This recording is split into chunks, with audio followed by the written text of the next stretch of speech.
Hello, everyone, and welcome to the Freethinking podcast and YouTube show. My name is Scott Olson, here with Dr. Tim Stratton in the flesh. Well, not really, but we're virtually in the flesh with each other. Did see you in the flesh the other day, which was good. I feel like it's been a while. It has been a while. Yeah, it's good to see you. Good to be back talking some free will with you. To set it up for our viewers and listeners, last time we'd been talking about your thought experiment of, or not really the thought experiment, just kind of how you were illustrating the way you define free will and determinism and compatibilism and those things. And you gave the Agent P example where Agent P is either causally determined or he's not causally determined, and whether or not that makes a difference in his sourcehood of his actions. And then you gave the or you referred to the episode of Loki, the Disney TV series, where the Time Bureau people are The TVA. The TVA are either intervening or they're not intervening in Loki's life, and you kind of made the point of that makes a genuine difference in his freedom. And then we're just going to get ready to go back into your Agent P example. So if you can just give us a real quick overview and then get back into kind of what you were thinking. Yeah. Okay. So back to Perry the platypus. If if Agent P is free in the sourcehood sense, then it's possible, but not necessary, it seems to me, that Agent P possesses opportunities to exercise an ability to choose among a range of options, each of which is compatible with Agent P's nature in a circumstance where the antecedent conditions are insufficient to causally determine Agent P's choice. And moreover, if Agent P's choice to choose to wear a fedora, he wears a fedora in the cartoon, but if Agent P's choice to choose to wear a fedora instead of no hat at all can accurately be described as compatibilistically free, then Agent P's choice was ultimately causally determined, given the definition of compatibilism, right? If somebody's going to say this was compatibilistically free, it seems they're assuming that this, in this instance, in this circumstance, it was determined by something or someone else, but he's still compatibilistically free. However, if Agent P's choice to wear a fedora can accurately be described as libertarianly free, then Agent P's choice was not causally determined by something or someone else, given the definition of libertarian freedom. So, speaking of being the source, this seems to be the source of much confusion. So, many people do seem to be confused. So, if that's you, you need to grasp this vital point. For the sake of argument, look, I'm granting that freedom, depending upon how one defines the word, might be compatible with determinism and an inability to do otherwise, right? Indeed, as you and I have discussed on our podcast in the past, when I go to the restaurant and survey the menu, it seems to me that I'm discovering my greatest desire at the moment the waitress comes to take my order. And to this point, I don't believe that I've ever failed to choose and order my greatest desire on the menu at the moment of choice. So with this scenario in mind, it seems to me that one might call me a compatibilist, right? It can be said that compatibilistic freedom could describe my food choice in that circumstance. So I'm willing to grant this much. I can see how that understanding of freedom is compatible with determinism. So indeed, let's think about this. It's quite possible that the initial conditions of the Big Bang, and perhaps along with some quantum events, then causally determined a chain of events which ultimately led to the existence of my DNA, which then led to the existence of some specific taste buds in my mouth. And these taste buds then causally determine me to possess a certain food-loving nature, including a certain food disliking nature, which then causally determines me to possess certain desires when surveying the menu, which ultimately causally determines me to order the tacos. Right? Lucky me. I love tacos, right? But if nothing stops me from ordering my greatest desire of tacos at that moment, then it can be said that I was causally determined by things other than me to possess a certain nature, which causally determined me to possess a certain desire, which causally determined me to order the tacos. Now, note the chain of causally determined dominoes, right? But be that as it may, according to some, if nothing stopped me from ordering my greatest desire of tacos at the moment of ordering, then my choice can be described as compatibilistically free. Fair enough. I'll grant that. Be that as it may, my taste buds and food loving / disliking nature don't seem to be up to me. So thus, if my taste buds, which were causally determined to exist by something outside of my control, causally determined me to order the tacos, then it does not seem that I should be held responsible in a desert sense, right? Deserving praise or blame for ordering tacos instead of the enchilada. That doesn't seem to be like something that's praise or blameworthy. So, with all that said, it seems to me that freedom, depending upon how one defines the word, might be compatible with determinism.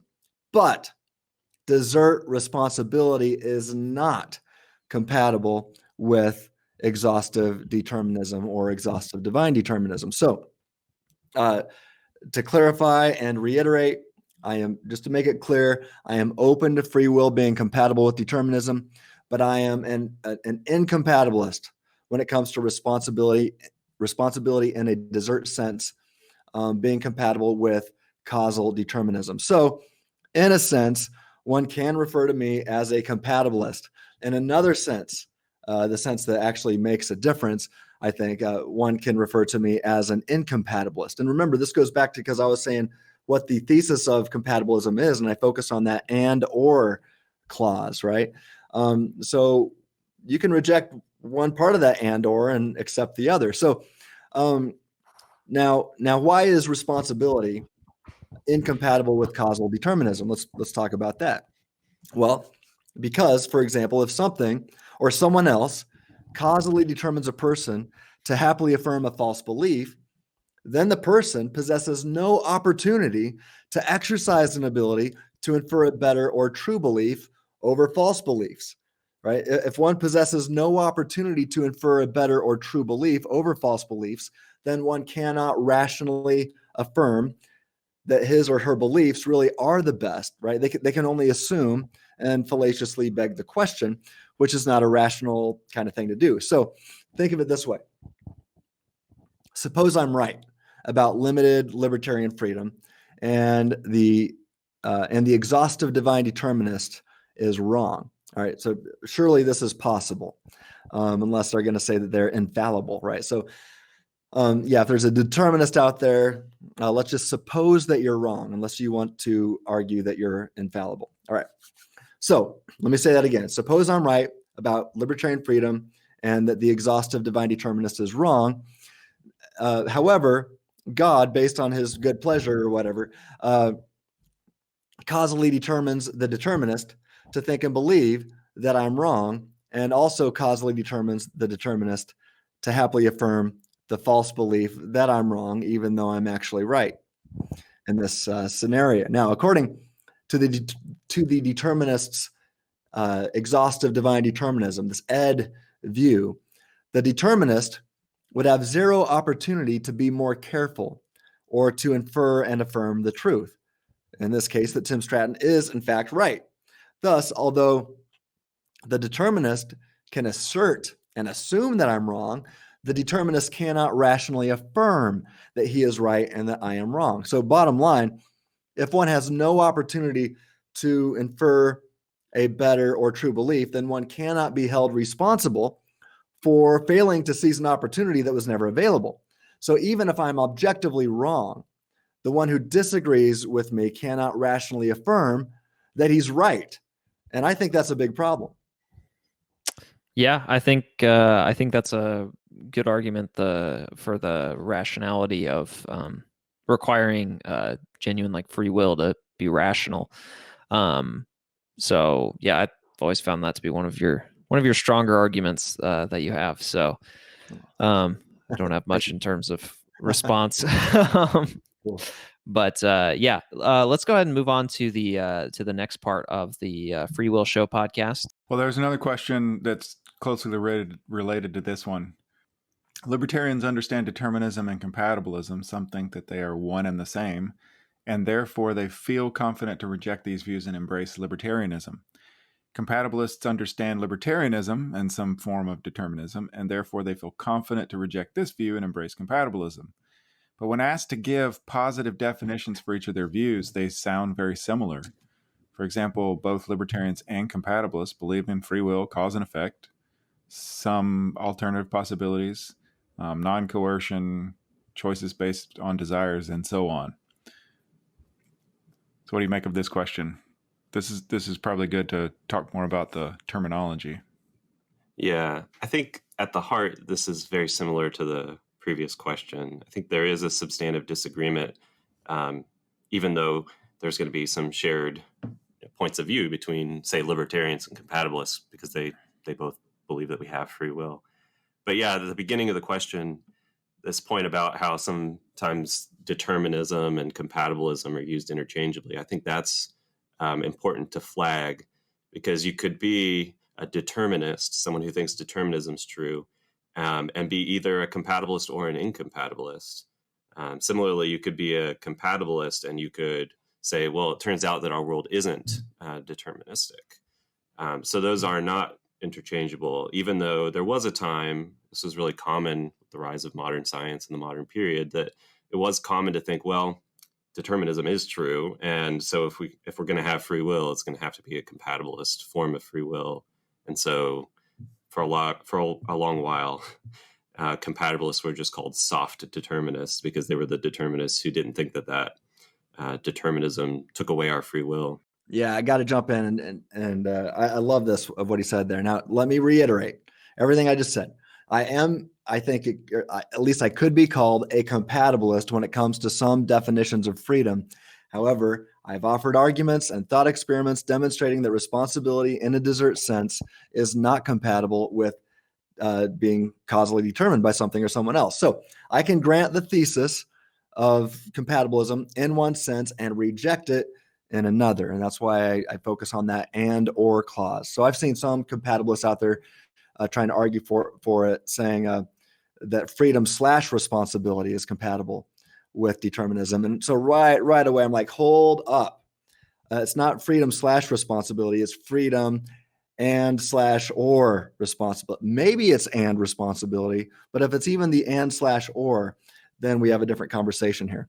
So then I say that since we are responsible agents, right, it's assumed if we're engaged in rational argumentation, and it's also assumed biblically, then we have evidence that exhaustive determinism is false. And to be clear, when I argue against compatibilism, as I made clear in my book, I'm arguing against the thesis that something or someone else always causally determines an agent's thoughts, and that the agent is still free and or responsible in a desert sense for said thoughts. And also, when I describe compatibilism being true, I mean this. I'll put it this way. If an agent is causally determined by something or someone else, when one chooses, when one thinks, when one evaluates, judges, or acts, then when an agent chooses, thinks, evaluates, judges, or acts, if one does so freely, it's in the compatibilistic sense. So there you go. All right. Like all that. Let's move on to the next part of the show. Certainly in the recent philosophical literature on free will, determinist has kind of gone out of fashion. No one really identifies as a determinist anymore. So it would be helpful to get rid of the soft determinism, hard determinism categories, just because, well, as you mentioned earlier, that a lot of physicists think there is indeterminacy in at least the microphysical level, but maybe even at the macrophysical level. there are deterministic interpretations of, say, quantum mechanics. So there is some debate about whether our world is deterministic or not, but the majority of physicists are indeterminists. So it's probably better just to focus, especially as philosophers, just to focus on the compatibility question and the other issues that raises, rather than worrying about whether our world's deterministic or not. Well, I'll just say that Taylor is a philosopher, and maybe that's true in philosophical circles. I think it is, actually. Well, that's probably good. But it's definitely, as a theologian, I'll tell you this, it's definitely not true in theological circles, or at least in some theological camps. Indeed, I'd venture to say that most Calvinists today are theological determinists. And in fact, that's exactly what Matthew J. Hart explicitly affirms. I quote him in my book, and he notes that this is Paul Helm's view. And in fact, it's Guillaume Bignon's view. They've made this clear. In fact, Guillaume Bignon, I think that was basically the first words he ever said to me, maybe after hi, when we had lunch together a few years ago. He made it clear that he was what I now refer to an exhaustive divine determinist, and he's made it clear since. So, and I can't tell you how many internet Calvinists, these Calvinists that they might not be official scholars, but they've got podcasts and like we do, and blogs or whatever, and they're all over Facebook. I can't tell you how many of these internet Calvinists affirm this exhaustive divine determinism. But with that said, while many philosophers and physicists today might affirm the indeterminism of, say, quantum events, it seems that few apply this to humanity. And that's why I've recently been reformulating a premise of the free-thinking argument against naturalism in the following manner. And I'll say it something like this. Here's the premise. If all things about humanity, including all thoughts and beliefs, are causally determined by the forces and events of nature, then it's impossible for humans to rationally infer best explanations over false beliefs and rationally affirm knowledge claims. So are you tracking with me? Yeah, I want to take a moment real quick, because I think you use the word exhaustive determinism a lot. And I know that you've gotten some pushback because most people, I don't know about most people. A lot of people are like, well, hang on, there's either determinism or there's not. But I think this is a very important distinction to make, that I guess it's not at all obvious to me that once you have some determinism, you have exhaustive determinism. So I just want to, let's put it together. Let's put forth a definition of what you mean by exhaustive determinism versus what you mean by like a particular act being determined. So to say that a particular event or action or whatever aspect of humanity, whatever you want that thing to be, is determined, is to say that for an event X, if X is determined, then fixing the past and the laws of nature, and or if you'd like God's divine actions, if you're that kind of determinist, then X must occur. Okay. The rest of the world could be wholly indeterministic, but that particular act must occur given what we know about the past and the laws of nature and God's divine actions. So just because you have that one act being determined does not mean that the rest of the world couldn't be indeterministic. But the exhaustive determinist would say all events are like X. And so the point being, perhaps the idea of one act being determined is an incoherent idea. But it's not immediately obvious to me that is incoherent. And so we'd need some sort of argument to show that, well, nuancing it down like that is not actually valid, because it just collapses into exhaustive determinism. Again, maybe there's an argument out there that does that, but I just mean to say, I think that's a helpful distinction to make, because a lot of your arguments depend on everything about humanity being determined, and that's really what you're arguing against. Yeah, primarily, I'm opposed to exhaustive determinism of humanity. There's got to be some things about humanity that are not always causally determined. With that said, I think that the vast majority of things that happen in the universe are causally determined. and maybe even quantum events are deterministic as well. We don't know. The jury's still out on that. Mhm. There's some interpretations of quantum mechanics that would say that they're not causally determined, but we don't know for sure. Mhm. But a lot of physicists and philosophers today are willing to grant that, well, maybe these interpretations are true. With that said, there's some who aren't and that say that everything is causally determined. Well, if that's the case, it goes back to the initial conditions of the Big Bang, it seems to me.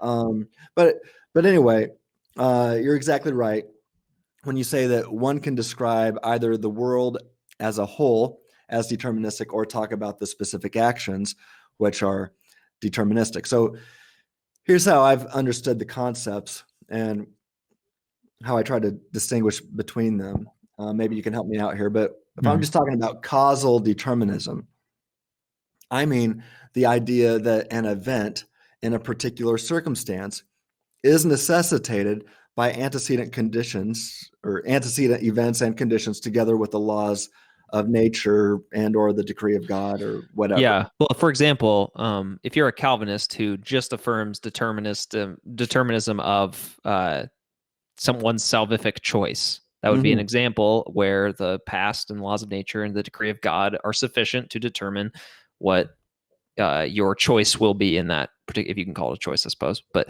that's a different argument. But to determine what your choice is in that instance. But you could say my actions to sin are not the result of God's determining will or anything like that. Like that seems to be a perfectly coherent idea, even though I don't subscribe to it theologically, but it seems to be a perfectly coherent idea. Yeah, it's logically possible. Yeah. And even the tulip Calvinist who affirms the irresistible grace and thus the causal determinism of one's salvation, when they look at 1 Corinthians 10:13, now you got to say, well, at least Christians who might not have had a choice regarding their salvation, depending on how you define the word choice, but who were caught, these individuals who experienced irresistible grace and are now saved, now possess the ability to take the way of escape that God promises to provide when we're tempted to sin or not. And so then if you sin, you actually could have done otherwise. So here we see instances, if we're going to assume the Calvinistic framework, which I hate doing, but I'll assume it for the sake of this conversation. We'll say, look, you can affirm determinism when it comes to one's salvation, but then see that this person still has libertarian freedom. He's not just the source, he's got an ability to do otherwise here, according to Scripture. So anyway, that's how I like to define causal determinism. But then when I talk about exhaustive divine determinism, which really gets under the skin of some folks, they don't like that. But here's what I mean by that. It's kind of simple. The idea that God causally determines all things all the time, especially all things about humanity, which would include all thoughts, beliefs, actions, behaviors, evaluations, and judgments. And I got to tell you, I found that using the word exhaustive, the E of ed, is extremely beneficial. Indeed, the benefit becomes obvious when non-libertarians complain about my use of the word. They don't like it, and I think it's precisely because it exposes their view for what it really is. And it also helps to stop what I think often happens, I'll call it the stealing from libertarianism to argue against libertarianism. Frank Turek likes to point out to atheists quite often that they're stealing from God to argue against God. And I see this often from Calvinists. They'll steal, or from determinists. They'll steal from libertarian freedom. They don't realize they're doing it. And then they steal from libertarian freedom to argue against libertarian freedom. But that's to say that it seems to me that many Calvinists and compatibilists assume that they possess guidance control. And by this, I refer to the philosophers Fisher and Revisa. Great book, that recommend their book. But as I explain in my rejoinder to Guillaume Mignon, if people want to read that, they can go to freethinkingministries.com and look that up. But if all things all the time are causally determined by God, then so is one's so-called guidance, right? How can you say that you have guidance control if God causally determines exactly how you guide. That's not control.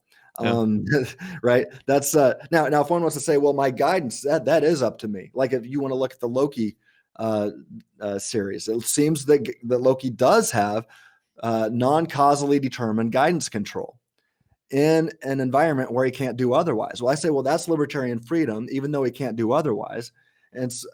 But where am I going with that? Well, guidance is almost, I mean, maybe they wouldn't say it this way, but it almost seems like sourcehood, right? Like I think yeah. so. Yeah. I think that's right. So yeah, as soon as you marry it to Ed, as soon as you marry Ed, you got big problems because because the E, this is why I include the E, exhaustive divine determinism. That means everything, right? So don't tell me you got sourcehood guidance control if God causally determines your guidance. If God causally determines exactly how you guide, then that wasn't up to you. Yeah. So yeah, God causally determined that too, and the word exhaustive makes that clear. So I'm sorry to the folks who don't think I need to use the word exhaustive, but I have to expose this problem. So if one wants to say that one's nature or whatever is not causally determined by something or someone else, and that one's nature only has the power to choose one thing instead of two or more things, then it seems that one can say that he has guidance control. And I'd agree that the agent in this sense has sourcehood libertarian freedom because nothing else causally determined the agent's nature. But that's not what the Calvinist claims. No, they have to also say that God causally determined the agent's nature, and they typically believe that one's nature determines them, causally determines them to think and act in only one particular manner in that circumstance.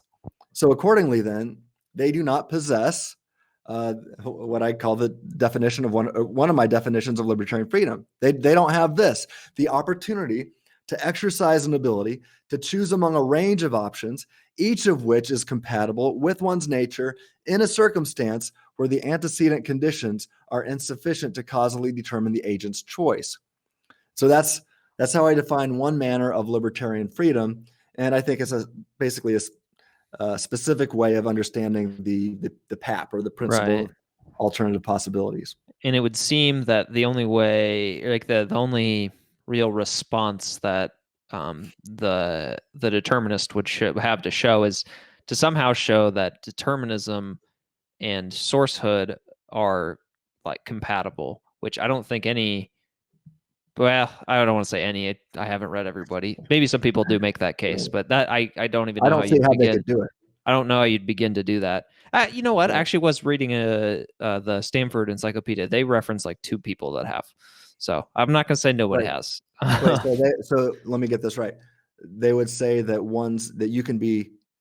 you're the source of one's sourcehood and you're the determinism. Source of one's thought, but something or someone else causally determines exactly how you think. Right. Yeah. I didn't read the actual case. It was just referenced. Like I didn't read like how they argued for it. I just didn't want to say nobody makes that case because.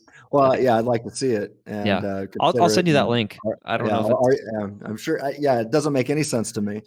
Like I said, if God is exhaustively in control, causally determining everything, I don't see how you have any guidance control, or at least in a desert sense, right? You don't deserve how you control if God causally determines exactly how you would control in that instance.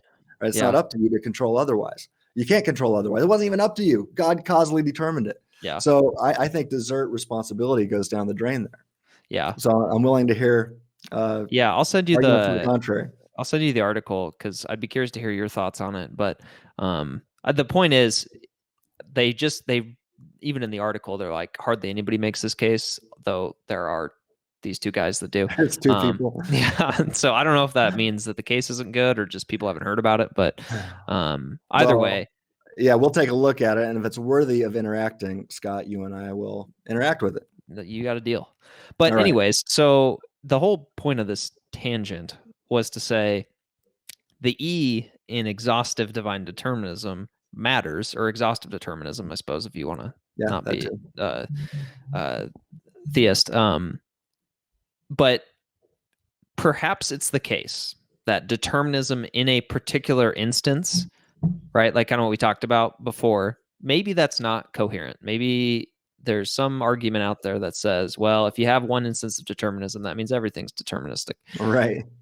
I haven't seen that argument, which again could be my own ignorance, but I would need to see that argument before I would be willing to, and it would need to be extremely like drop dead like persuasive before I'd be saying like, okay, determinism just means exhaustive determinism. So I think the E makes a big difference.